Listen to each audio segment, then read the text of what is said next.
வணக்கம் இனியவர்களே, நம்ம வெப்பாலை ஆயில் தயாரிக்கிறத இப்போ காமிக்க போகிறேன். இதுதான் வெப்பாலை இலை. இதை பொடிசு பொடிசாக இதில் கட் பண்ணி போட்டு தேங்காய் எண்ணெய் ஊற்றி வெயிலில் காய வைக்க போகிறேன். இந்த நல்லா பொடிசு பொடிசாக கட் பண்ணிட்டேன். இதில் தேங்காய் எண்ணெயை ஊற்றுவோம். இந்த முங்குற அளவுக்கு தேங்காய் எண்ணெய் ஊற்றிட்டே வாங்க வெயிலில் வைப்போம். இது சாம்பிள். ஆல்ரெடி நைட்டு வெட்டி போட்டு வெயிலில் கொண்டே வைக்க போகிறேன். அதையும் காமிக்கிறேன் வாங்க. இது நைட்டு வெட்டி வச்சோம். அது எப்படி இருக்குன்னு பாருங்கள். நைட்டுக்கே இந்த கலர் வந்திருக்கு. வாங்க இதையும் கொண்டே வெயிலில் வைப்போம். வாங்க, சாயந்தரம் ஆயிடுச்சு, வெயில் பெய்ச்சிங்க எனக்குள்ளே. இப்போ எப்படி இருக்குன்னு பாருங்கள். இந்த எண்ணெய்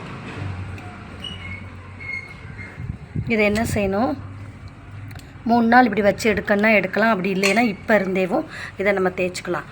இந்த எண்ணெயில் உள்ள பயன் என்னென்னா, நம்ம ஸ்கின் டிசீஸ் எல்லாம் நல்லா க்யூர் ஆகும்.